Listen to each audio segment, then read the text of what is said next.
A 17-year-old mother abandoned her 2-day-old baby next to a sleeping lion in the African wilderness, and ran away expecting the baby to be devoured within minutes. But when the 400-pound lion woke up and found the helpless infant, what he did next shocked wildlife experts around the world. This lion protected the baby for hours like his own cub until researchers found them. What happened after changed thousands of lives forever. Comment what country you're from and subscribe. The Masai Mara National Reserve in Kenya was no place for a human infant. Yet that's exactly where Sarah Omondi found herself at dawn, walking through tall grass with a bundle wrapped in a faded shawl, her heart breaking with every step. Inside the bundle was her newborn daughter. 2 days old. Barely breathing. Born premature and struggling to survive even with help, which Sarah couldn't provide. Sarah was 17 years old, unmarried, and had given birth alone in a storage shed behind her family's compound. No one knew about the baby. No one could know. In her rural Kenyan village, pregnancy outside marriage meant total social destruction. Sarah would be cast out, labeled a prostitute, forbidden from ever marrying. Her family would be shamed. Her younger sister's marriage prospects would be ruined. Better no baby than a bastard baby, her grandmother had always said. So Sarah had hidden her pregnancy under loose clothing, had given birth in secret, and now faced an impossible choice. Keep the baby and destroy her entire family's future, or make the baby disappear. She'd chosen disappearance. Sarah walked to the edge of the reserve, where wilderness met human settlement. It was a dangerous boundary. Lions, leopards, hyenas regularly crossed here hunting livestock and occasionally attacking people. A massive male lion lay sleeping under an acacia tree, his golden mane glowing in the early morning light. He'd fed recently. Sarah could see the remains of a zebra carcass 20 meters away. The lion was the guarantee she needed. A fed lion was less likely to attack an adult human. But a helpless newborn? The lion would wake, investigate, and nature would take its course quickly. Sarah's baby would die, but it would be fast. Not starvation over days. Not exposure. Just quick. It was the most merciful option Sarah could imagine in her impossible situation. She approached to within 15 meters of the sleeping lion, close enough that the lion would definitely notice the baby when it woke, but far enough that Sarah could retreat safely. Her hands shook as she unwrapped the shawl slightly, looking at her daughter's tiny face one last time. The baby's eyes were closed. She wasn't crying. Too weak, too premature. "I'm sorry," Sarah whispered. "I'm so sorry. You deserved a mother who was brave enough to keep you. I'm not that mother." She placed the bundle on the ground, turned, and ran. Behind her, the baby made a small sound, not quite a cry, more of a mew. The sound a kitten makes. Sarah kept running, tears streaming down her face, that tiny sound chasing her across the grassland. The lion woke. Male lions sleep deeply after feeding, but something had triggered his awareness. A sound. A scent. He lifted his massive head, nostrils flaring. There was something new in his territory. Something small. Something making noise. The lion rose to his feet, over 400 pounds of muscle and instinct, and walked toward the source of the disturbance. He found the bundle of fabric, now moving slightly. The small creature inside was making sounds that triggered something in the lion's brain. Lions are social animals. They live in prides, raise cubs communally, and have complex social behaviors. Male lions, despite their reputation as dangerous and aggressive, can be surprisingly gentle with cubs, their own or even adopted offspring from other prides. The lion sniffed the bundle. It smelled wrong for prey. The scent was human, but the sounds, those high-pitched mewing sounds, were very similar to lion-cub distress calls. The lion's predatory instinct said, investigate, potentially eat. But something else, some deeper social instinct, said, vulnerable infant making distress calls. The lion used his massive paw to gently push the fabric aside. The tiny human baby lay exposed, her skin dark against the light fabric, her small arms moving weakly. The lion stared at the infant for a long moment. Then he did something extraordinary. He lay down next to the baby, his massive body curling partially around her, providing warmth and protection from the rapidly rising sun. And he stayed there. Dr. James Mwangi was conducting a routine wildlife survey that morning, driving through the Masai Mara in his Land Cruiser with 2 research assistants. They were documenting lion behavior using spotting scopes and cameras, part of an ongoing conservation study. "There's the big male we tagged last month," said Rebecca, one of the assistants, pointing toward the acacia tree. "But his posture is weird. He's lying in a protective position, but I don't see any cubs." Dr. Mwangi focused his scope on the lion. "That's strange.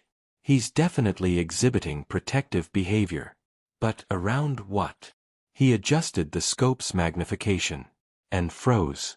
"That's not a lion cub." "What?" "That's a human infant. There is a human baby next to that lion." Rebecca grabbed her own binoculars. "Oh my God. You're right. How is that possible?" "I have no idea. But we need to get that baby away from the lion immediately." "How?" "If we approach, the lion might attack us or the baby." Dr. Mwangi thought quickly. The lion is exhibiting protective behavior, not predatory behavior. That's completely abnormal, but it might give us an opportunity. If we can tranquilize the lion from distance, we can retrieve the baby before the lion wakes. Tranquilizing is risky. If the dose is wrong, the lion could become aggressive before going down. Or it could fall on the baby. "I know. But we can't leave a newborn infant next to a wild lion. Get the tranquilizer rifle." Dr. Mwangi positioned the vehicle at optimal distance, close enough for an accurate shot, far enough to retreat quickly if needed. He loaded the tranquilizer rifle with a carefully calculated dose. "This has to be perfect," he muttered. He aimed, breathed steadily, and fired. The dart hit the lion in the shoulder. The lion's head jerked up, looking around for the source of the sting. Then the tranquilizer began to take effect. The lion's movements became sluggish. He looked down at the baby one more time, then slowly collapsed, unconscious. Dr. Mwangi drove quickly to the tree, grabbed a medical kit, and ran to the baby. She was alive. Barely. Dehydrated, weak, showing signs of premature birth. But alive. "How long has she been out here?"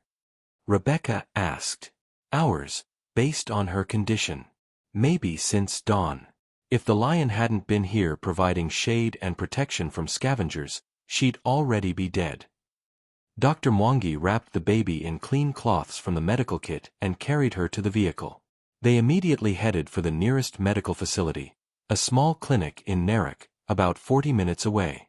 As they drove, Dr. Mwangi kept glancing at the tiny infant in Rebecca's arms. "In 20 years of wildlife research, I've never seen anything like this. That lion should have killed and eaten her immediately. Instead, he protected her. Why? Maybe he'd recently lost cubs?" Rebecca suggested. "Paternal instinct without a target? Maybe. Or maybe there are aspects of animal behavior we don't understand at all." "What about the baby? How did she get there? Babies don't crawl to lion territories." "Someone put her there. Deliberately. This was abandonment, probably intended as infanticide." "Who would do that?" "Someone desperate. Someone with no other options. Or someone who thought they had no other options." Dr. Mwangi's jaw tightened. "When this baby is stable, we need to find out who her mother is and what circumstances led to this." At the Narok clinic, the medical staff worked frantically to stabilize the baby. "Severe dehydration, hypoglycemia, hypothermia despite the heat. This infant is in critical condition," Dr. Grace Kariuki announced. "We need to get her to Nairobi General Hospital immediately. We don't have the facilities here for a premature infant in this state." An emergency medical helicopter was dispatched. Within 2 hours, the baby was in the neonatal intensive care unit at Nairobi General Hospital, the best pediatric facility in Kenya. Dr. Mwangi had reported the incident to local police. Now he waited at the hospital with Rebecca, giving statements to investigators and waiting to hear if the baby would survive. Inspector David Kamau arrived to take their detailed statement. You're saying you found a newborn infant lying next to a male lion, and the lion was protecting her? Yes. I know how it sounds, but I have photographs and video footage. The lion was exhibiting clear protective behavior, curled around the infant, providing shade and warmth. No signs of predatory interest. And you believe the infant was deliberately placed there? Absolutely. Newborns don't end up next to lions by accident. Someone carried her there and left her, probably expecting the lion to kill her quickly. That's attempted murder. Yes. Which means there's a mother out there, probably very young, probably in crisis, who needs to be found. Inspector Kamau nodded. We'll canvass villages near where you found the baby. Someone gave birth recently. Someone is missing an infant. We'll find answers. In a small village 15 kilometers from where the baby was found, Sarah Omondi sat in her family's compound, staring at nothing. She'd returned from her walk at dawn, told her family she'd been gathering firewood, and retreated to her room.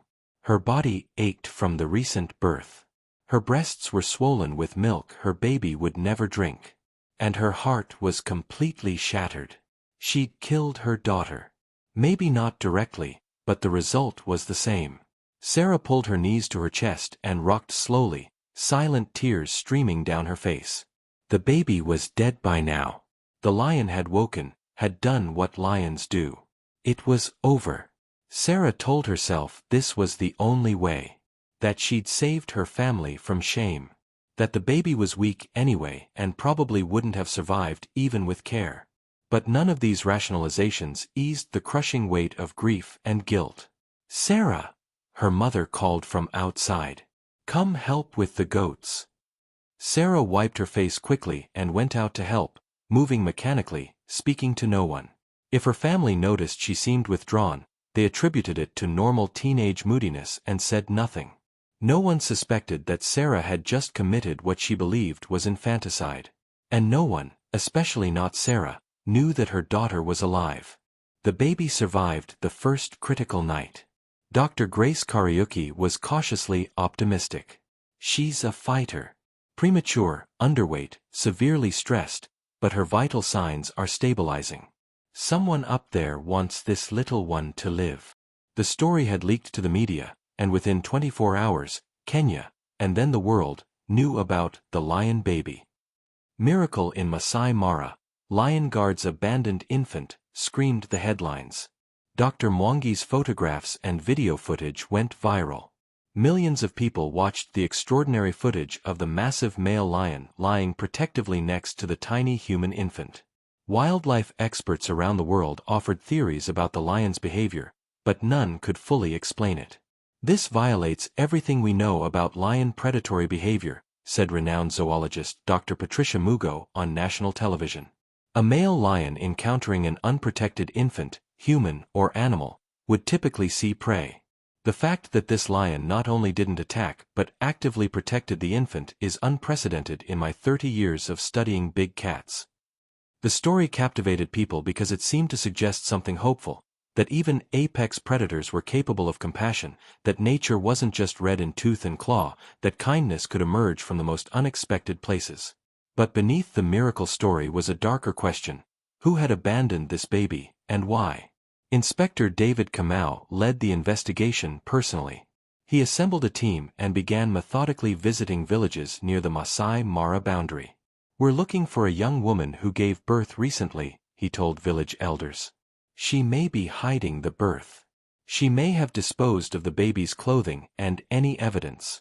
But her body will show signs. She'll be recovering physically, possibly still bleeding, likely exhibiting emotional distress. In the third village they visited, an elderly woman named Mama Njeri approached Inspector Kamau privately. There is a girl, she whispered. Sarah Omondi. She is 17. I have been watching her for months. Her body changed, though she tried to hide it under loose clothing. 2 days ago, I saw her early in the morning, returning from somewhere, looking like she'd been crying. And she has been strange since. Quiet, withdrawn. Has she had a baby? I don't know for certain. But she had been pregnant. And now she is not. And there is no baby. Inspector Kamau interviewed Sarah's family first. They insisted Sarah had never been pregnant, that Mama Njeri was a meddling old woman spreading false rumors. But when Inspector Kamau spoke to Sarah's mother privately, the woman's certainty wavered.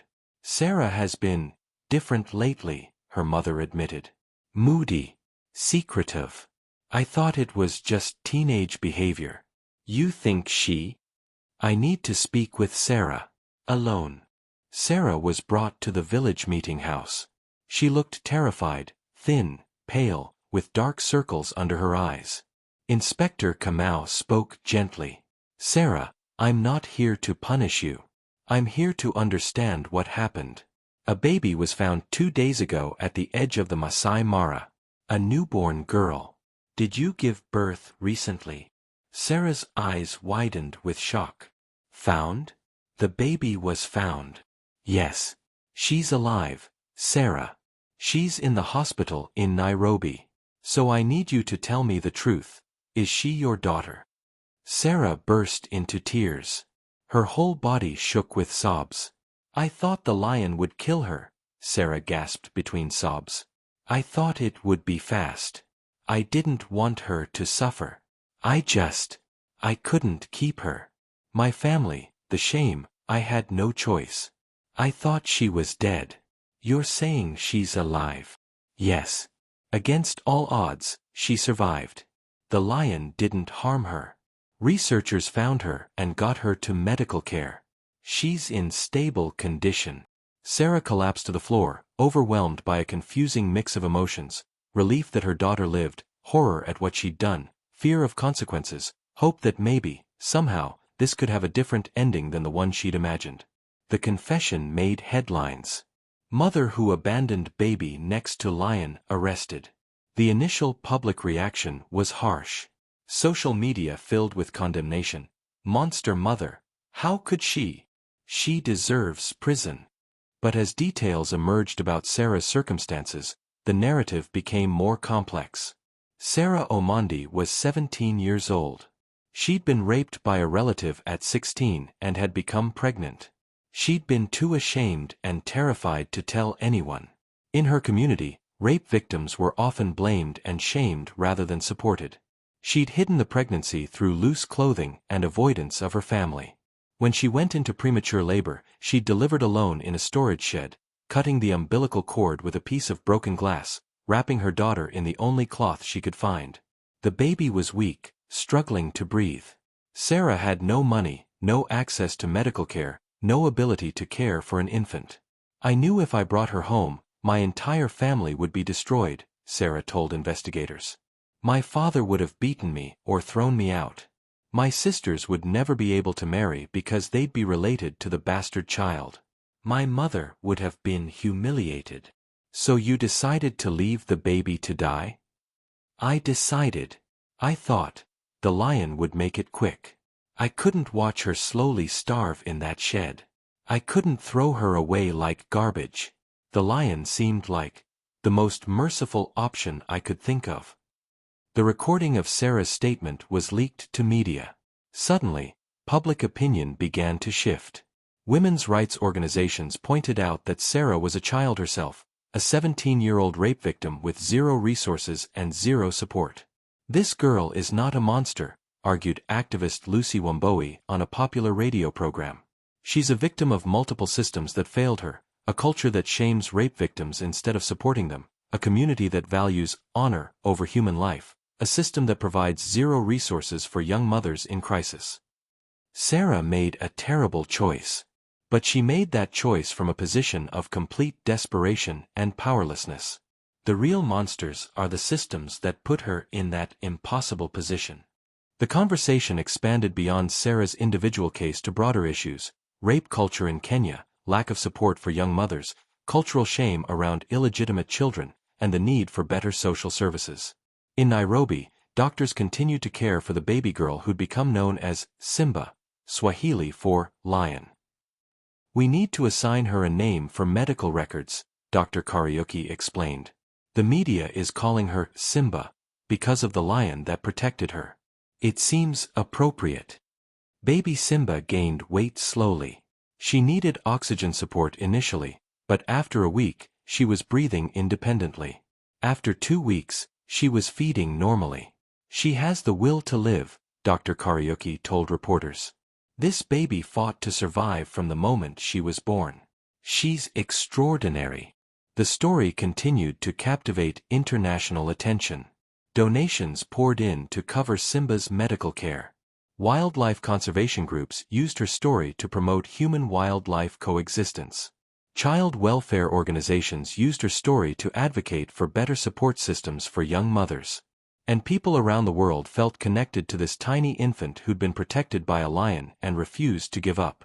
Sarah remained in custody, though charges were still being determined.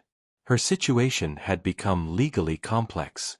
Attempted infanticide was a serious crime. But could a 17-year-old rape victim with zero resources truly be held to the same standard as someone who committed infanticide from malice? Prosecutor Margaret Wanjiru wrestled with the case. If I charge her with attempted murder, I'm punishing a child for being victimized.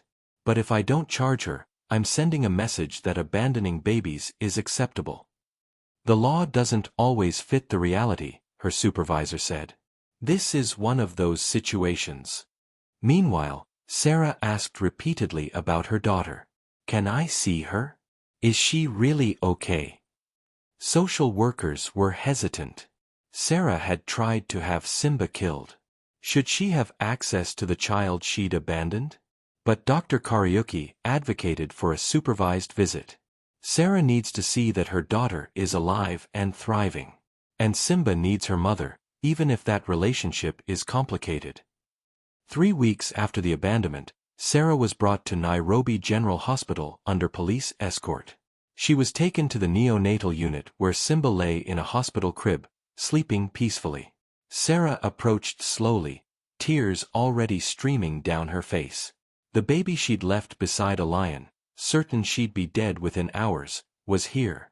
Alive. Healthy. Real. Can I hold her? Sarah whispered. Yes. Dr. Kariuki said gently.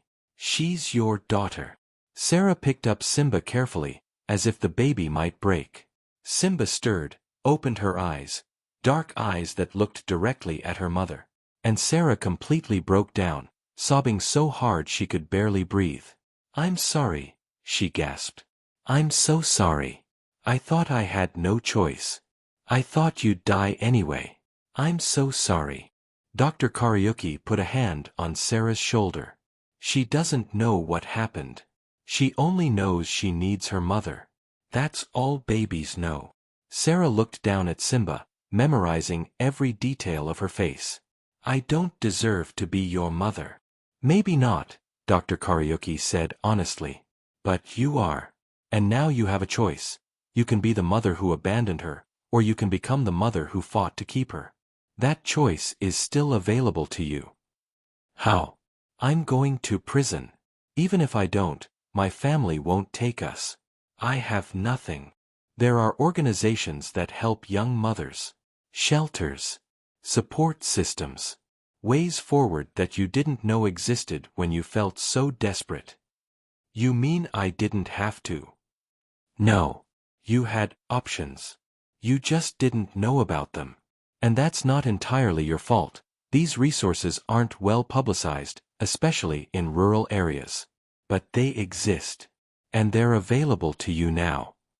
Sarah held Simba for an hour, rocking her gently, whispering apologies and promises the baby couldn't understand. When the police said it was time to leave, Sarah kissed Simba's forehead gently and handed her back to the nurses. I'll be back, Sarah told her daughter. I don't know how or when, but I will be back. And I will be better.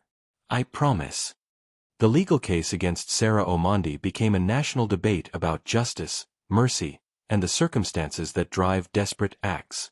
Prosecutor Margaret Wanjiru ultimately decided on a compromise approach. Sarah would be charged with child endangerment rather than attempted murder, acknowledging both the severity of her actions and the extreme circumstances that led to them. This 17-year-old girl was raped, became pregnant, had no support system, and made a terrible decision from a place of complete desperation, Margaret explained at a press conference.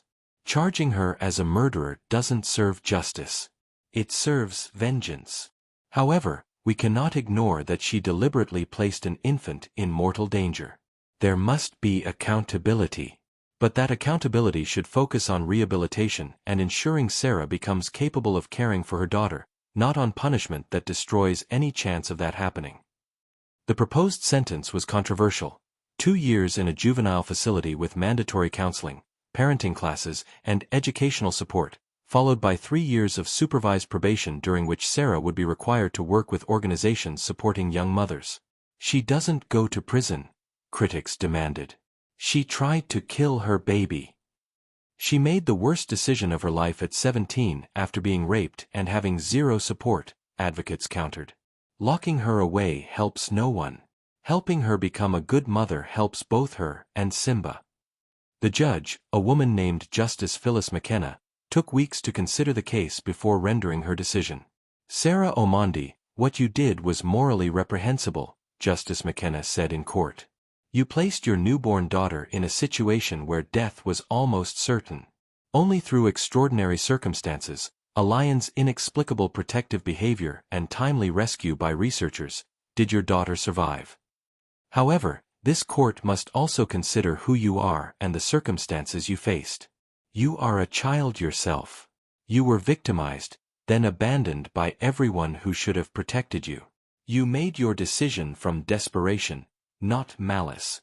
Traditional justice would demand harsh punishment. But I don't believe harsh punishment serves the best interests of your daughter, who needs a mother capable of caring for her. Therefore, I am accepting the prosecution's recommendation with modifications. You will spend 18 months in a youth rehabilitation facility receiving intensive counseling, trauma therapy, education, and parenting training. Following that, you will be placed in a transitional housing program for young mothers where you will be reunited with your daughter under supervision. You will work with child welfare services for 3 years. You will complete your secondary education. You will engage with organizations supporting young mothers and eventually help other girls in similar situations. Your punishment is not prison, it is becoming the mother your daughter deserves. That is far harder than simply serving time. Sarah, standing in court, nodded through her tears. Thank you. I will do everything you said. I promise. Don't promise me, Justice McKenna said.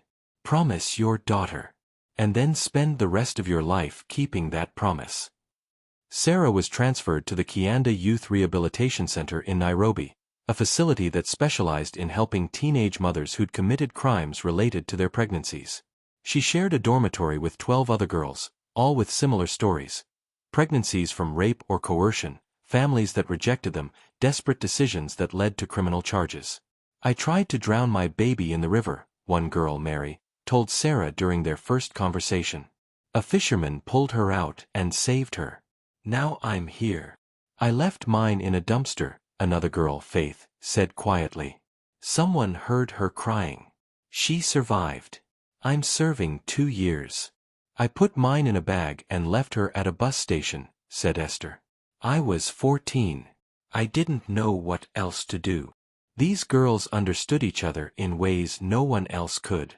They'd all committed acts they could never undo, driven by desperation and lack of options. They'd all lived with crushing guilt. And they were all trying to figure out how to move forward. Sarah received intensive therapy from a counselor named Dr. Amina Hassan, who specialized in trauma and young mothers. You're carrying multiple layers of trauma, Dr. Hassan explained during their first session. The rape itself, the hidden pregnancy, the birth alone, the decision to abandon Simba, the guilt over that decision, and now the public scrutiny and judgment. We need to work through all of it. I don't deserve to work through it, Sarah said. I deserve to suffer. Suffering doesn't help Simba. Healing does. If you want to be Simba's mother, really be her mother, you need to heal enough to provide her with stability, love, and care. Self-hatred doesn't accomplish that. The therapy was painful. Sarah had to confront the rape, the shame she'd internalized, the belief that she deserved what happened to her. She had to process the trauma of giving birth alone. She had to examine the decision to abandon Simba from every angle. I convinced myself it was mercy, Sarah told Dr. Hassan.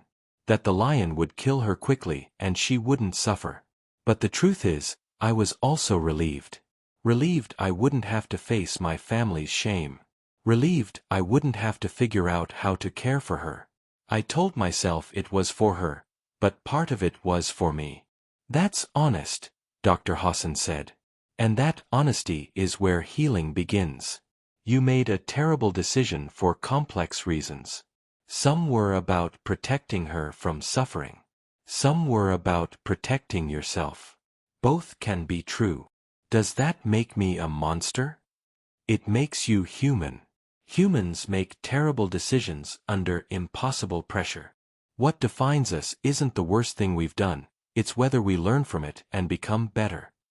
While Sarah worked on healing, Simba remained in hospital care for 2 months before being transferred to a specialized foster home for infants.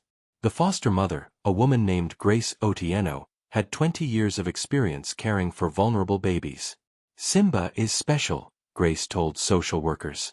Not just because of her dramatic story, but because of her spirit.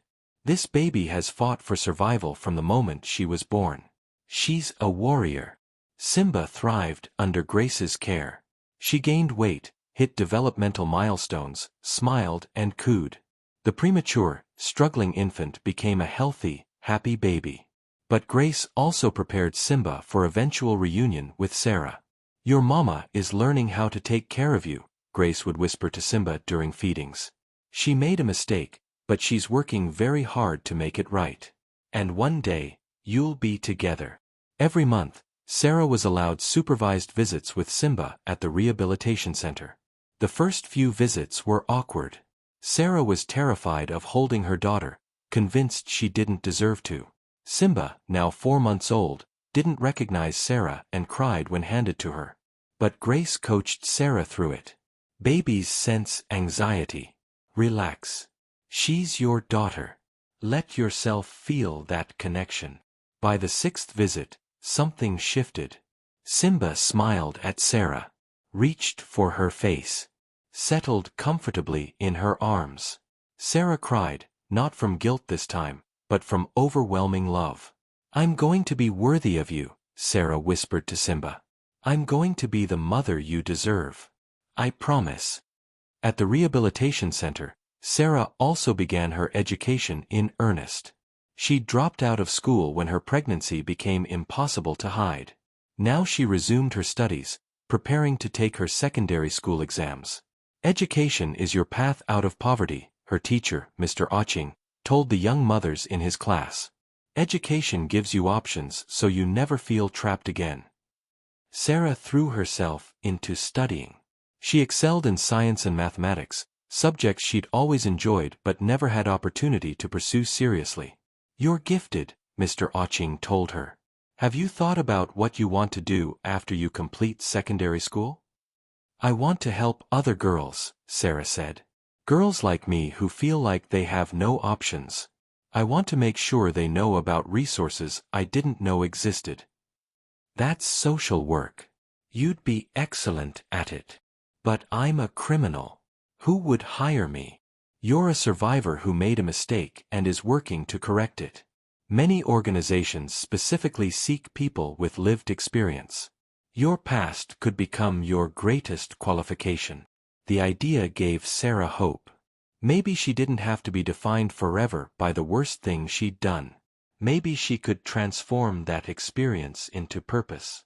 After 18 months at the rehabilitation center, Sarah was released to a transitional housing program for young mothers. It was a residential facility where young women lived with their children while receiving support, job training, and continued counseling. Sarah would live there for up to 2 years while transitioning to independence. And finally, after 21 months of separation, Sarah and Simba were reunited full-time. She's your daughter now, Grace Otieno said, handing over Simba, now a toddler, walking and babbling, to Sarah. You've done the work. You're ready. Sarah took Simba in her arms, both of them crying. Simba, now 21 months old, didn't remember her mother from the brief early visits, but she sensed something important was happening. "Mama," Grace coached Simba gently. "This is your mama." "Mama," Simba repeated, touching Sarah's face. Sarah clutched her daughter, overwhelmed by the weight of this moment. She'd tried to have this child killed. Now she was being given the chance to raise her. "I won't waste this chance," Sarah whispered. "I won't." Life at the transitional housing facility was structured but supportive. Sarah attended parenting classes, continued therapy, worked part-time at a community center, and studied for university entrance exams. Simba attended the facility's daycare while Sarah worked and studied. In the evenings, they had mother-daughter time, Sarah learning to be a parent, Simba learning to trust her mother. It wasn't always easy. Sarah struggled with patience sometimes, with the relentless demands of caring for a toddler, with fears that she wasn't good enough. But she had support, other young mothers, counselors, social workers who'd seen many women successfully transition from crisis to stability. "You're doing well," her caseworker, Jane Mathony, told her during a check-in. "Simba is thriving. You're meeting all your requirements. You're on track." "I still feel guilty every day," Sarah admitted. "I look at Simba and I think about what I tried to do to her. That guilt means you understand the gravity of what happened. But you can't parent from guilt. You need to parent from love. The guilt keeps you accountable. The love keeps Simba healthy." Sarah took university entrance exams and scored high enough to be accepted into a social work program at a Nairobi university. She'd attend part-time while continuing to live at the transitional facility. "You're building a future," Jane told her. "Not just for yourself, but for Simba. She'll grow up watching her mother work hard, overcome adversity, and help others. That's powerful modeling."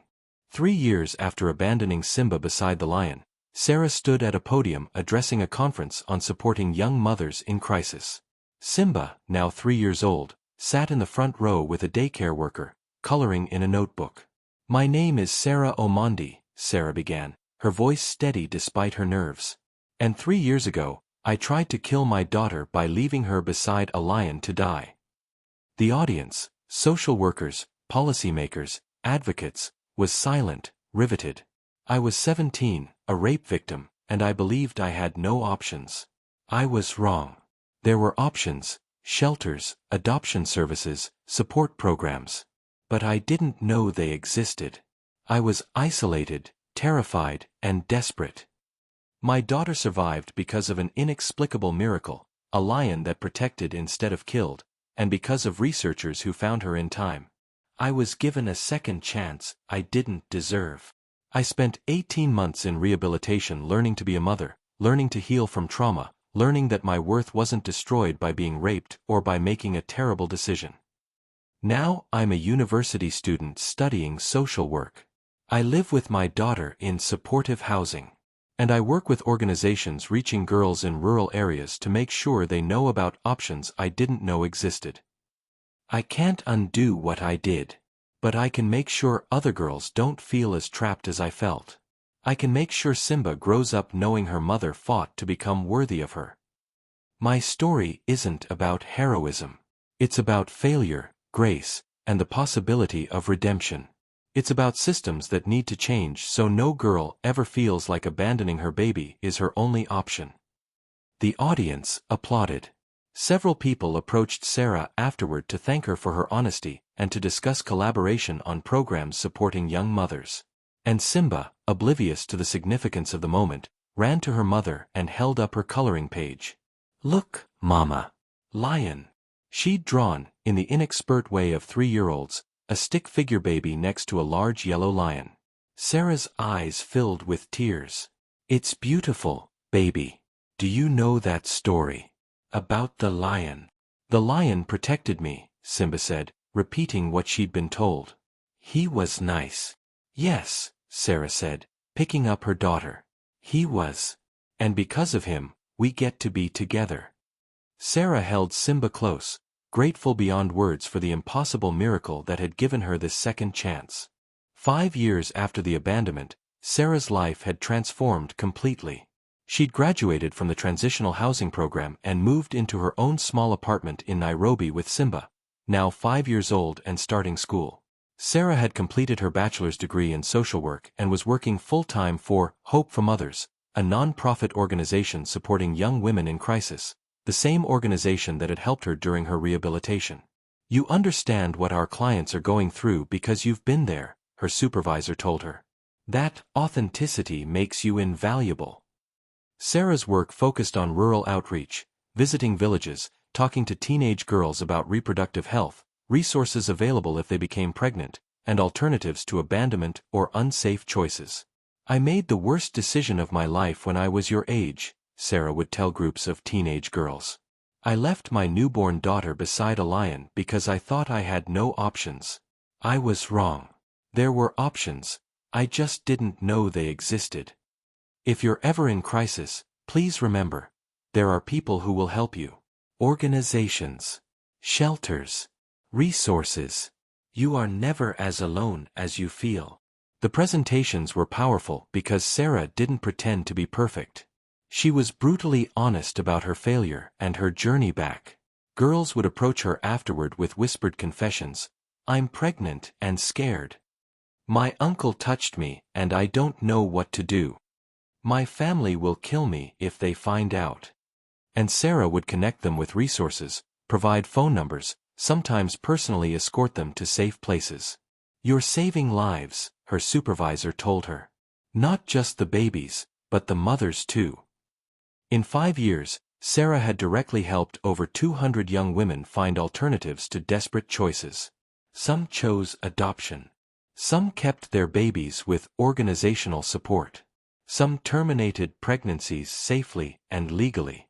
All had options they didn't know existed before meeting Sarah. "This is my redemption," Sarah told a reporter during an interview. "I can't undo what I did to Simba, but I can prevent other mothers from getting to that breaking point." Simba was thriving. She was a bright, energetic 5-year-old who loved animals, especially lions. Her bedroom was filled with lion-stuffed animals and books about wildlife. She could identify different big cat species and recite conservation facts. "My daughter is obsessed with the species that almost killed her," Sarah joked to friends. But Simba's connection to lions was deeper than typical childhood interest. She seemed to understand, even at 5, that lions were part of her story. "The lion protected me when I was a baby," Simba would tell anyone who'd listen. "That's why I'm named Simba." Sarah had been age-appropriately honest with Simba about her origins. Simba knew she'd been found by researchers near a lion, that she'd been very sick but got better, and that her mama had made a mistake but worked hard to fix it. "Do you love me now?" Simba had asked once, with childlike directness. "More than anything in the world," Sarah had answered. "You are the best thing that ever happened to me. Even though you tried to leave me with the lion, I was very scared and made a very bad choice. But I learned, and I changed, and now I will never leave you. Ever. I promise." That seemed to satisfy Simba. She accepted her origin story with the remarkable resilience children possess when truth is delivered with love. Dr. James Mwangi, the researcher who'd rescued Simba, had stayed in contact with Sarah over the years.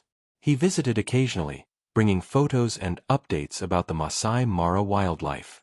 "I've been tracking the male lion that was with Simba," Dr. Mwangi told them during one visit. "He's still alive, about 12 years old now, which is elderly for a male lion. Still strong though. Can we see him?" Simba asked immediately. "We could arrange a safe viewing," Dr. Mwangi suggested. "From inside a vehicle, at a distance. Would you like that?" "Yes." Simba's face lit up with excitement. Sarah hesitated.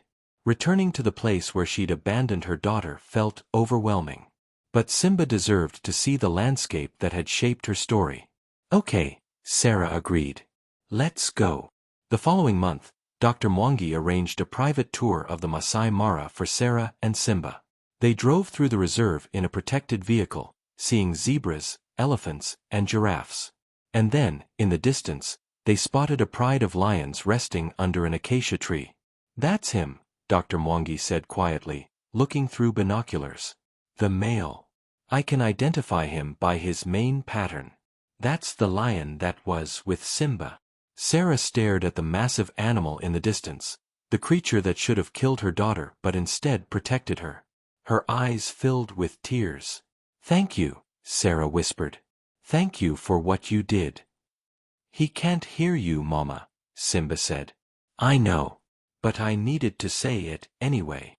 Simba pressed her face against the vehicle window, studying the lion intently. He's beautiful. He is, Sarah agreed. And he saved your life when I couldn't. But you save other people's lives now, Simba said with the simple wisdom of a 5-year-old. So it's okay. Sarah pulled Simba close, overwhelmed by her daughter's capacity for understanding and forgiveness. They watched the lions for an hour before leaving. As they drove away, Sarah looked back one more time at the acacia tree where her nightmare had become a miracle. Goodbye, she whispered. And thank you. Sarah's advocacy work attracted increasing attention. Media outlets interviewed her periodically, especially around the anniversary of Simba's rescue. A documentary filmmaker approached Sarah about telling her complete story: the abandonment, the miraculous survival, the legal case, Sarah's rehabilitation, and her current work. Sarah was initially hesitant. I don't want Simba exploited. I don't want her defined by this forever. We'll be respectful, the director promised. We'll focus on the broader issues: support for young mothers, inadequate resources, cultural shame. Simba is part of the story, but not the entire story. Sarah agreed, with strict conditions about how Simba would be portrayed. The resulting documentary, The Guardian Lion, premiered at the Nairobi Film Festival and later aired on international streaming platforms. It told the complete story honestly: Sarah's rape and hidden pregnancy, the abandonment, the lion's inexplicable protection, Sarah's arrest and rehabilitation, and her transformation into an advocate helping hundreds of young mothers. The response was powerful. Thousands of messages arrived from people inspired by the story. Several international organizations reached out to support Sarah's work. But criticism came too. Some viewers couldn't move past the abandonment: she should be in prison. She doesn't deserve to be celebrated. That poor baby. Sarah had prepared for this. Not everyone will understand or forgive, she told her supervisor. I don't need everyone to. I just need to keep doing the work. The work is what matters, her supervisor agreed. You've helped hundreds of young women. That impact is real, regardless of what internet strangers think. 8 years after the abandonment, Sarah received unexpected news. The lion that had protected Simba had died. Dr. Mwangi called to inform her. He was 13 years old, which is very old for a male lion in the wild, Dr. Mwangi explained. He died naturally, surrounded by his pride. He lived a full life. Sarah felt an unexpected wave of grief. This lion, this animal that should have killed her daughter, had become a strange, silent guardian in her life. A symbol of the miracle that had given her a second chance. Can we do something to honor him? Sarah asked. Something meaningful? Actually, I have an idea, Dr. Mwangi said. The Kenya Wildlife Service wants to create an education center near the Masai Mara focused on human-wildlife coexistence. They want to incorporate Simba's story. Would you be willing to be involved? What would that look like? The center would teach about lion behavior, conservation, and also provide resources for young mothers, combining wildlife education with social services. It would honor what the lion did while also addressing the human crisis that led to the situation. That's perfect, Sarah said. Yes. Absolutely yes. 2 years later, the Guardian Lion Center opened at the edge of the Masai Mara National Reserve. It was a beautiful facility combining wildlife education exhibits, a resource center for young mothers and pregnant women, and a memorial to the lion that had protected Simba. Sarah had been instrumental in its development, ensuring the social services component was robust and culturally sensitive. This center exists because of an impossible moment, Sarah said at the opening ceremony. A moment when nature showed more compassion than I did. When a lion protected my daughter instead of killing her. That miracle gave me a second chance. A chance to learn, to heal, and to help others. This center extends that second chance to every young woman who walks through these doors in crisis. We can't rely on miracles to save abandoned babies. We need systems that prevent mothers from ever feeling that desperate. That's what this center represents: options where there seemed to be none, support where there was isolation, hope where there was despair. The audience, including government officials, wildlife conservationists, and women's rights advocates, applauded.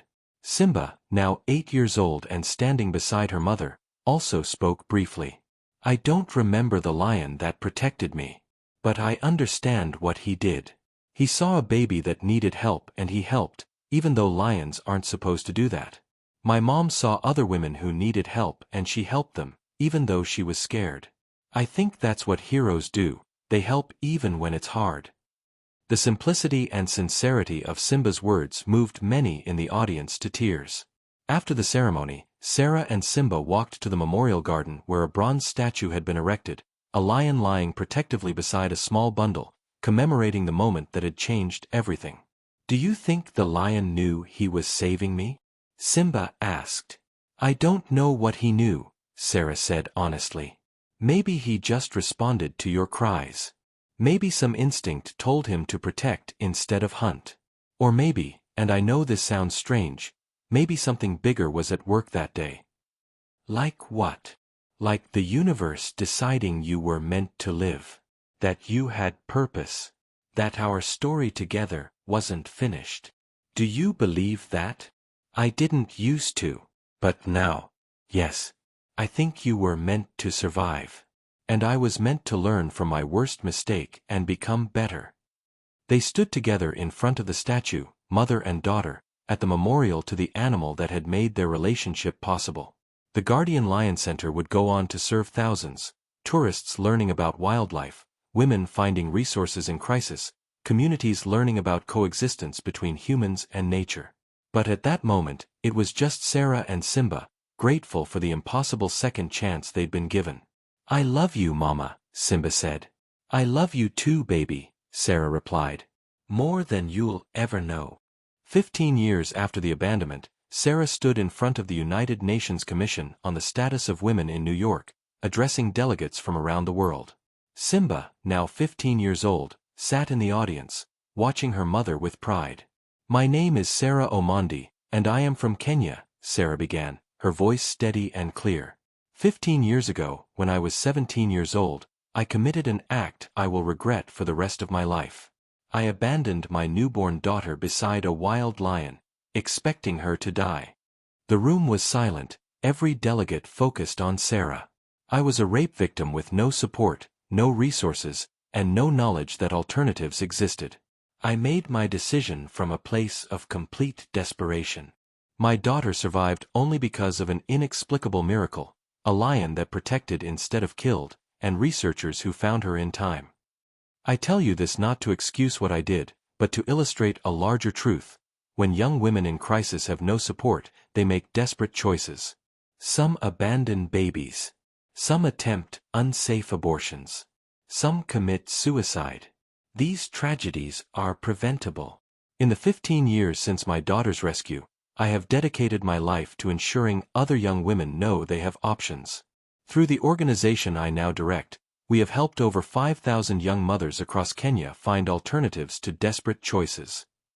We provide education, resources, shelter, medical care, and most importantly, we provide hope.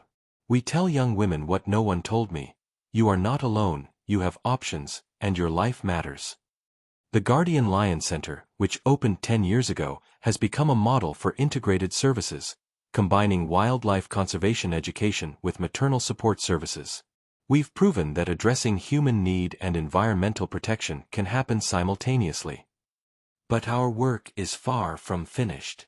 Globally, millions of young women face the same desperation I faced.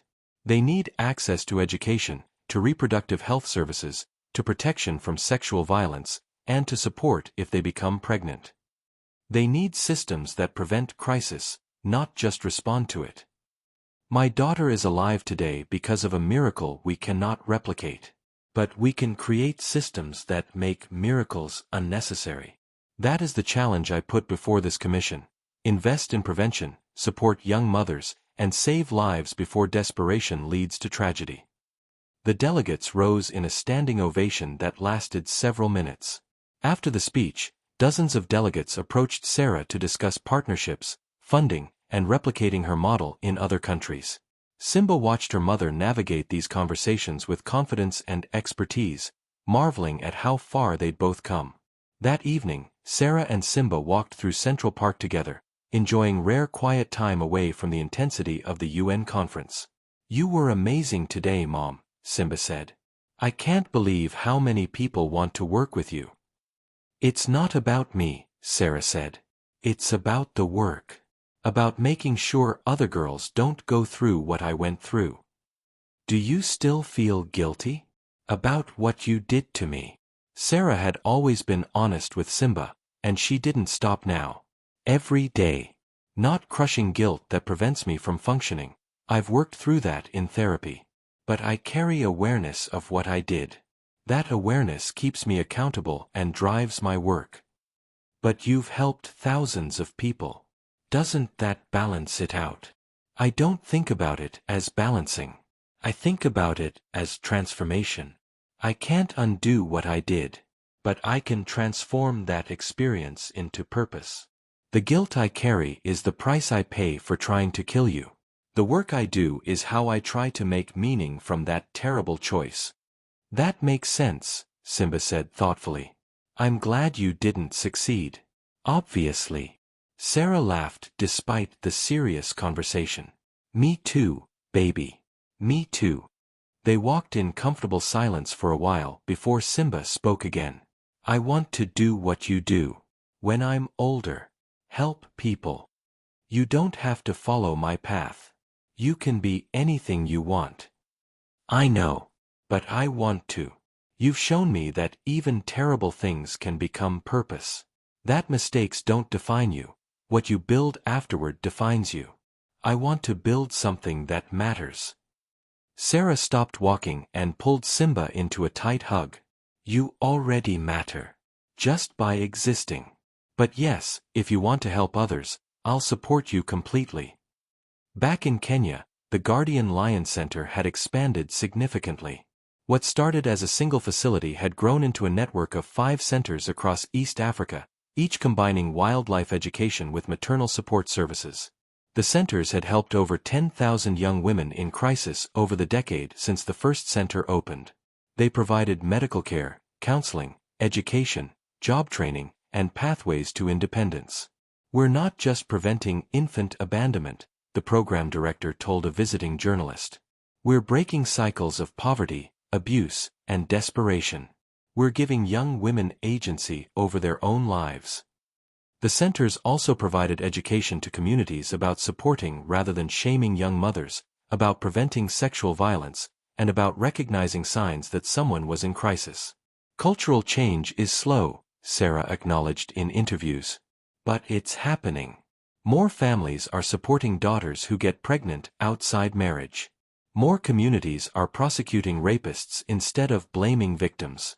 More young women are seeking help instead of suffering in silence." The lion that had protected Simba had become an enduring symbol. His story was taught in schools across Kenya as an example of unexpected compassion and the importance of protecting vulnerable lives. The guardian lion showed us that protection can come from the most unexpected sources, teachers would tell students. And that every life, even the smallest, most vulnerable, deserves a chance to survive. Wildlife tourism to the Masai Mara increased, with many visitors specifically wanting to see the area where the miracle had occurred. Revenue from tourism funded both conservation efforts and social services. Simba's story created a virtuous cycle, Dr. Mwangi explained to conservation colleagues. Tourism funds conservation. Conservation protects lions. The lion's story funds social services. Social services prevent tragedies. Everything is connected. When Simba turned 18, She enrolled in university to study social work and psychology, the same path her mother had taken. "I want to understand trauma and healing," Simba told Sarah. "I want to help people transform their worst experiences into purpose, like you did." "You know it won't be easy," Sarah cautioned. "This work is emotionally draining. You'll hear heartbreaking stories every day." "I know. But I also know it matters. And I want my life to matter." During her university years, Simba began speaking publicly about being the child of someone who'd attempted infanticide. "I'm not defined by what almost happened to me," Simba would tell audiences. "I'm defined by what I choose to do with the life I was given. My mother made a terrible mistake, but she spent 18 years working to make it right. That's the story I choose to focus on." Simba also spoke about forgiveness, not as obligation, but as choice. "People ask me, 'How can you forgive your mother for trying to kill you?' And I tell them, forgiveness isn't about saying what happened was okay. It's about refusing to let that event poison the rest of our relationship. My mother has spent my entire life showing me through actions that she loves me, that she regrets what she did, and that she's committed to making sure other families don't experience what we experienced. Those actions earned my forgiveness." Her speeches resonated with people dealing with family trauma, complex forgiveness questions, and the challenge of moving forward from terrible pasts. 20 years after the abandonment, Sarah and Simba returned to the Masai Mara together for a special commemoration. The Guardian Lion Center was celebrating 2 decades of operation. Thousands of people had been helped. Lives had been saved. Families had been kept together. Sarah, now 37, and Simba, now 20, stood before a crowd of hundreds: donors, government officials, staff, clients, and community members. 20 years ago, I was a terrified 17-year-old who made the worst decision of my life, Sarah said. I tried to end my daughter's life because I couldn't imagine any other option. Today, I stand here with that daughter, thriving, brilliant, compassionate, and I marvel at the journey we've taken together. This center exists because of a lion's inexplicable choice to protect instead of kill. Because of researchers who refused to look away. Because of a justice system that chose rehabilitation over revenge. And because of thousands of people who believed that even someone who'd done something terrible could become someone who does good. In 20 years, we've helped tens of thousands of young women. We've prevented countless tragedies. We've changed cultural attitudes about shame, support, and second chances. But more than the numbers, we've proven a fundamental truth. People can change. Circumstances can improve. Desperation can transform into purpose. My daughter was supposed to die beside that lion. Instead, she lived. And her life, and my transformation, have rippled outward in ways I never imagined possible. Simba took the microphone next. I am the lion baby, Simba said. That's what the media called me. And for a long time, I struggled with being known for the worst thing that almost happened to me. But I've learned that our stories don't end where they begin. Yes, I was abandoned beside a lion. But I was also protected by that lion. Rescued by researchers. Cared for by medical professionals. Raised by a mother who worked incredibly hard to become worthy of me. And now I'm choosing to continue the work, helping others, advocating for young women in crisis, showing that transformation is possible. The lion that protected me is gone. But his legacy lives on in this center, in the thousands of lives saved, in the proof that compassion can come from the most unexpected places. My mother's worst moment became the catalyst for her greatest work. That's not excusing what she did, it's acknowledging that humans are complex, capable of both terrible and beautiful things. I'm proud of who my mother became. And I'm committed to continuing the work she started. The audience applauded, many in tears. After the ceremony, Sarah and Simba walked to the memorial garden where the bronze statue of the lion stood. They'd visited this statue dozens of times over the years, but it never lost its power. Do you ever wonder what you'd say to that lion if you could? Simba asked. Every time I'm here, Sarah admitted. I'd say thank you. I'd tell him that his one act of inexplicable compassion saved more than just your physical life. It saved me too. It gave me a chance to become better. What would you want him to know about what happened after? That his protection mattered.